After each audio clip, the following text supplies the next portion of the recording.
دو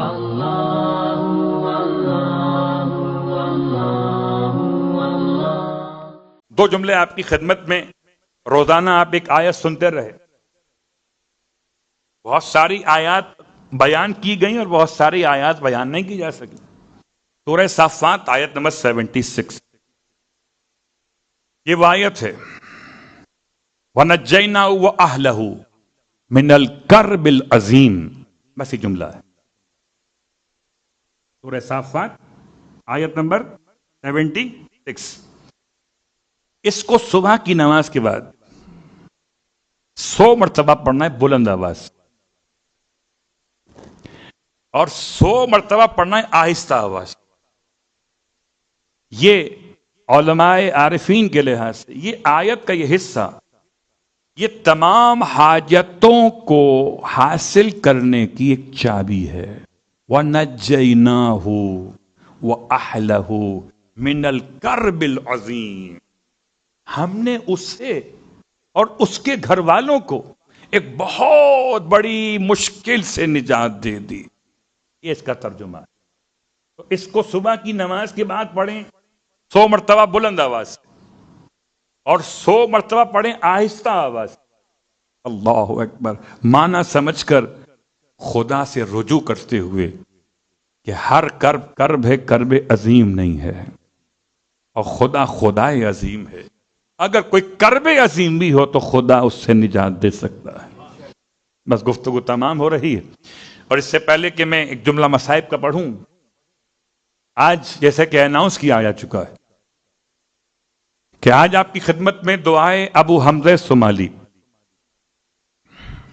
صومال کسے کہتے ہیں؟ صومال کہتے ہیں کسی ایسی جماعت کو جو کسی بڑی جماعت سے جدا ہو گئی ہو، یعنی کسی ایک ایسے گروہ کو جو کسی بڑی جماعت سے الگ ہو گیا، اس کو صومال کہتے ہیں. بہرحال یہ خاندان کا پس منظر ہے. جناب ثابت بن دینار کے حوالے سے ثابت بن دینار کا نام بھی یاد نہیں اور نہ صومال کا ترجمہ یاد، تب بھی کوئی فرق نہیں پڑتا. یہ چوتھے امام کے بھی صحابی ہیں، یہ پانچویں امام کے بھی صحابی ہیں، یہ چھٹے امام کے بھی صحابی ہیں. یعنی انہوں نے 3 معصومین کا دور مسلسل دیکھا. تو ان کی زبان پر اثر کتنا ہوگا دعا کا. کہتے ہیں بچی تھی چھوٹی، گر گئی کھیلتے ہوئے اور اس کا ہاتھ ٹوٹ گیا. آج کی زبان میں آپ کے فریکچر ہو گیا، ہڈی میں بال آ گیا. اب اس زمانے میں تو ڈاکٹر نہیں ہوتے اس طرح جیسے آج ہوتے. اس زمانے میں وہ جراح ٹائپ کے لوگ ہوتے تھے جو ہڈی پہ ہڈی بٹھاتے تھے، پٹی باندھے تھے اوپر سے. کتنی تکلیف ہوتی تھی کہ وہ کھینچ کر ہڈی کے حصے کو کھینچ کر چاہتے تھے کہ بٹھا دیں ٹوٹے ہوئے حصے کے ساتھ. یہ لے کر کے جراح کے پاس بچی چیخ رہی، چلا رہی ہے. ان کے ذہن میں خیال آیا جب یہ کھینچے گا، ابھی تو کھینچا نہیں ہے، تو کتنی شدید تکلیف ہوگی. بس یہ سوچ کر ابو حمزہ کے آنکھوں میں آنسو آئے. اور اس سے پہلے کہ وہ جراح بچی کا ہاتھ کھینچتا، اب جو ہاتھ میں ہاتھ دیا ٹوٹا کہاں سے تھا جراح کو بھی خبر نہ تھی. جوڑے کسے؟ صلوات پڑھے محمد و آل محمد. اگر راضی ایسا ہو تو دعا کیسی ہوگی جو امام سے لی ہے.